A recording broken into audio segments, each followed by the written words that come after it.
Assalamualaikum warahmatullahi wabarakatuh. Perkenalkan, kami dari kelompok 3 dari praktik pengambilan foto kali ini. Kami mengambil topik yaitu dari kursi Al-Chai. Sebelumnya, perkenalkan, saya Cinderella Putri. Saya Julia Janatul Intang. Saya Renita Andrea Wahida. Saya Sinta Kartika. Saya Nuriani Wahida. Baik, selamat menyaksikan presentasi hari ini dari kami. Nah, yang pastinya yang pertama itu adalah kata-kata. Industri furnitur harus menghasilkan produk yang berkualitas agar memenuhi standar dan kepuasan pelanggan. Dalam proses pembuatan Al-Chai, masih terdapat potensi cacat seperti cacat dimensi, nilai, celah sambungan, dan dapat mempengaruhi kekuatan dan juga ketampilan produk. Oleh karena itu, diperlukan pengendalian mutu untuk mengidentifikasi penyebab cacat serta melakukan perbaikan proses produksi. Pada praktikum ini digunakan metode 7 tools untuk menganalisis data cacat dan memberikan usulan perbaikan agar kualitas produk Al-Chai menjadi lebih baik. Nah, apa sih itu pengendalian mutu? Pengendalian mutu itu suatu sistem validasi ulang dan pemeliharaan atau pemeliharaan tingkat kualitas suatu produk serta proses produksi produk itu sendiri, dan standar kualitasnya ditetapkan berdasarkan rencana dan standar yang telah ditentukan. Itu menurut Haryono dan Sumiati 2023. Nah, ini ada gambar foto yang kelompok kita dapatkan. Karena ini gambarnya di workshop itu tidak ada, jadi kita inisiatif mencari di Google. Dapatnya itu fotonya kayak gini, kursi Al-Chai. Nah, Al-Chai itu adalah kursi makan atau dinding cair bergaya modern minimalis yang mengutamakan kenyamanan dan estetika. Desainnya itu memiliki sandaran melengkung yang mengikuti bentuk buku, sehingga nyaman digunakan dalam waktu yang cukup lama. Umumnya akan dibuat dari kayu mahoni, sedangkan dudukannya dan sandarannya itu menggunakan tali. Selanjutnya ada alat tambahan untuk alatnya sendiri. Yang pertama ada trimmer atau roller, yaitu untuk membentuk profil di kayu, membuat palu atau dekorasi. Lalu yang kedua ada joiner atau lanister, yaitu meratakan permukaan kayu dan juga menyampaikan ketebalan papan. Yang ketiga ada spinner, yaitu membentuk komponen kayu dengan detail tertentu, biasanya untuk bagian yang melengkung. Lalu yang keempat ada tenor mortes, yaitu membuat sambungan kayu, lubang di jubah pasa agar rata lebih kokoh. Lalu yang kelima ada mesin bor, yaitu melubangi kayu untuk satu pasa atau juga dengan sambungan. Lalu yang keenam ada mesin bubut, yaitu membuat kaki kursi atau komponen silinder dengan presisi. Lalu ada bahan, yaitu kayu jati, digunakan untuk bagian utama kursi karena kuat dan juga tahan lama. Yang kedua ada aluminium untuk bagian atas, yaitu dipakai sebagai elemen tambahan atas atau sandaran untuk estetika dan juga kebutuhan. Yang ketiga ada tali, yaitu dipakai pada sandaran melengkung memberikan kenyamanan sekaligus tampilan modern. Yang terakhir ada kayu mahoni, yaitu umumnya digunakan untuk kaki kursi, lebih ringan dibandingkan jati tetapi tetap kokoh. Selanjutnya ada alur proses produksi dari kursi Al-Chai sendiri. Yang pertama ada persiapan alat dan juga bahan. Setelah itu kita ke pembahanan. Setelah ke pembahanan kita ke proses joiner atau lanister. Setelah proses tersebut selesai, kita ke proses spinner, lalu ke proses tenor mortes, lalu kita ke proses pengeboran. Setelah ke proses pengeboran kita ke proses bubut, lalu ke proses assembling. Setelah ke assembling kita ke proses pemeriksaan kualitas, yang terakhir ke jadi berupa kursi Al-Chai. Lalu cacat apa aja sih yang ada pada kursi Al-Chai? Yaitu yang pertama ada cacat dimensi atau penyusutan, yang kedua ada cacat berat, yang ketiga ada aluminium tidak melengkung, yang keempat ada retak. Nah, berikutnya hasil pengumpulan data. Bisa dilihat jenis cacat ada 4 jenis cacat, ada dimensi, nilai, celah sambungan, dan retak. Untuk jumlah dimensinya ada 9, kemudian untuk jumlah nilainya ada 8, dan jumlah celah sambungannya ada 6, retaknya ada 5.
Nah, selanjutnya itu yang kedua ada diagram fishbone.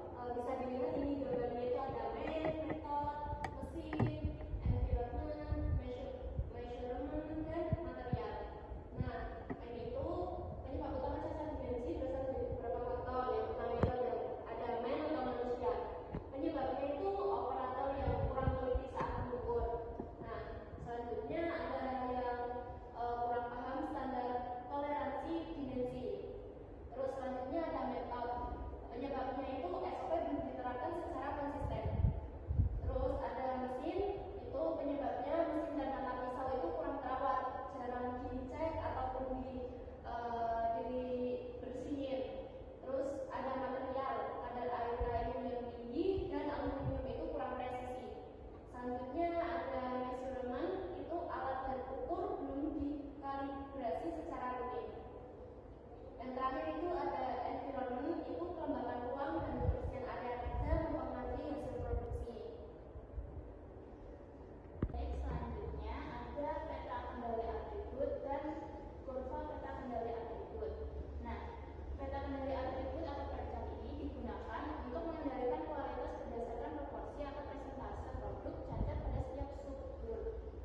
Berbeda dengan peta kendali variabel yang menggunakan data hasil pengukuran, terus yang menggunakan peta kendali atribut menggunakan data berupa jumlah produk yang cacat atau tidak cacat. Pada praktikum ini, data yang digunakan merupakan hasil pemeriksaan jumlah cacat pada setiap subgrup produk kursi air cair. Nah, di sini kita mengambil subgrup sebanyak 15. Kemudian jumlah sampel yang diamati sebanyak 1.350 unit dengan 53 cacat. Terus kemudian ada nilai CL-nya dengan 0,039, UCL berkisar 0,098 sampai 0,1 juta dan LCL-nya 0. Seluruh nilai proporsi cacat masih berada di antara batas kembali UCL dan LCL. Jadi kesimpulannya proses produksi berdasarkan data atribut berada dalam kondisi terkendali. Dan selanjutnya ada peta kendali variabel, yaitu peta kendali variabel atau biasa disebut XCHAR, digunakan untuk mendapatkan kualitas produk berdasarkan data hasil pengukuran seperti panjang lebar dan tinggi. Lalu di praktikum kali ini data yang digunakan untuk pengukuran yaitu dimensi komponen kursi LCR yang dikelompokkan ke dalam 12 subgrup dengan masing-masing 3 sampel. Lalu rata-rata dimensinya yaitu X-nya sebesar 299,951 mm. Lalu rata-rata lebar R-nya yaitu sebesar 0,647 mm. Lalu seluruh nilai X dan R masih berada dalam batas kendali UCL dan LCL. Kesimpulan dari X dari ini yaitu variasi dimensi produk masih stabil sehingga proses produksi terkendali dan konsisten. Baik, ini ada kurva peta kendali variabelnya, bisa dilihat.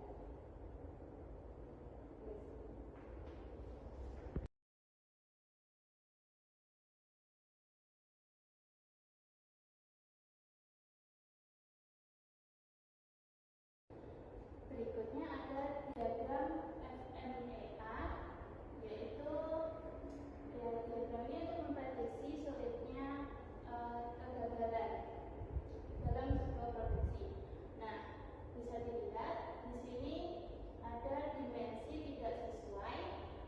Ini dalam proses pengaringan kayu dan pembubutan kayu.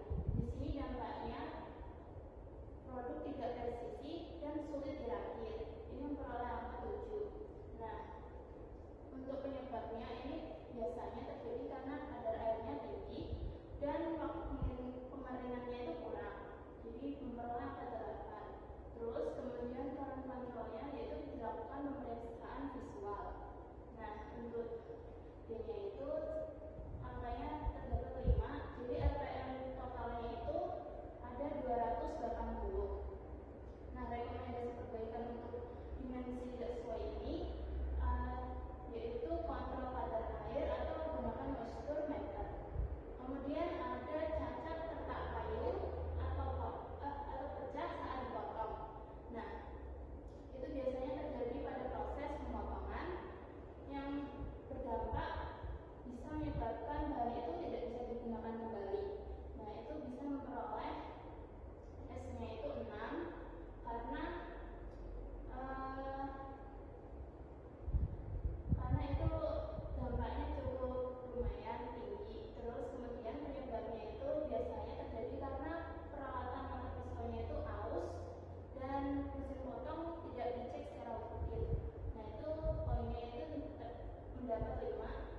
kemudian bahan kontrolnya pemeriksaan dalam pemotongan. Nah, itu D-nya 5. Jadi total RPM-nya itu 150. Jadi rekomendasi perbaikannya itu bisa kalibrasi rutin mesin dan alat ukur yang digunakan untuk memotong. Nah, kemudian cacat berikutnya ini ada celah sambungan. Ini biasanya terjadi pada proses perakitan. Nah, dampaknya itu kekuatan strukturnya itu jadi berkurang, jadi memperoleh angka 6 pada S. Kemudian penyebabnya itu pemasangannya tidak rapat, jadi O-nya itu 6. Kemudian current controlnya pemeriksaan setiap sambungan saat perakitan. Nah, itu D-nya itu 5. Jadi total RPM-nya itu kita memperoleh 180 RPM. Nah, rekomendasi perbaikannya itu adalah kontrol saat pemasangan produk tersebut. Nah, kemudian yang terakhir ini ada cacat blue line yang terlihat. Nah, ini biasanya terjadi pada saat proses pemrograman. Efeknya, tampilan produknya itu jadi kurang rapi atau tidak estetik ya. Nah, kita memperoleh 6 angka di S. Nah, kemudian penyebabnya itu prosesnya biasanya tidak konsisten atau kadang lemnya itu melebar-lebar gitu ya. Nah, itu kita memperoleh angka 7 pada O. Kemudian current controlnya pemeriksaan visual saat pemrograman.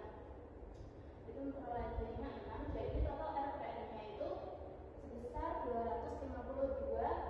Jadi rekomendasi perbaikannya yaitu standar di SOP pemrograman. Nah, dari data ini RPM tertinggi kita peroleh dari dimensi tidak sesuai sebesar 280, dan yang kedua itu ada bulan terlihat sebesar 252. Oke, next ada hasil analisis dan usulan perbaikan. Yang pertama kita akan menjelaskan terkait hasil analisis kita. Yang pertama ada cacat dimensi yang merupakan jenis cacat paling dominan 32,1% sehingga menjadi prioritas utama untuk diperbaiki. Kemudian yang kedua ada cacat lainnya yang ditemukan yaitu blue line sekitar 28,6%, salah sambungan 21,4%, dan yang terakhir itu cacat retak yang hanya 17,9%. Kemudian yang terakhir dari hasil analisis yaitu hasil diagram Pareto yang menunjukkan bahwa sebagian besar permasalahan kualitas berasal dari cacat dimensi dan nilai. Next ada B, usulan perbaikan. Yang pertama itu ada mengontrol kadar air kayu menggunakan moisture meter, kemudian melakukan kalibrasi mesin dan alat ukur secara berkala. Yang ketiga ada menerapkan SOP pengenalan yang lebih konsisten. 4. Meningkatkan ketelitian serta keterampilan operator melalui pelatihan. Dan yang terakhir melakukan inspeksi kualitas pada setiap tahap proses produksi. Oke, di sini adalah dokumentasi kita waktu kita pergi ke workshop waktu itu. Yang pertama ini ada komponen-komponen untuk produk kita, kemudian itu ada foto kita dengan Pak Sugeng, dan yang terakhir itu ada foto produk kita. Di sana itu karena nggak ada produk kita, jadi kita pakai rangkainya saja. Oke, next ada kesimpulan yang terakhir. Dari hasil presentasi kami dapat disimpulkan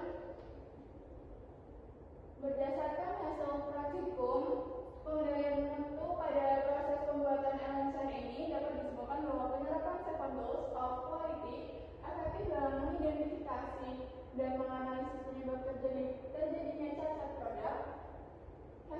Hasil analisis itu menunjukkan bahwa cacat dimensi merupakan jenis cacat yang paling dominan sehingga menjadi prioritas utama untuk dilakukan perbaikan. Kemudian penyebab cacat itu dipengaruhi oleh faktor manusia, metode, mesin, material, pengukuran, dan lingkungan kerja. Kemudian melalui penerapan pengendalian mutu secara konsisten seperti kalibrasi mesin, pengendalian kadar air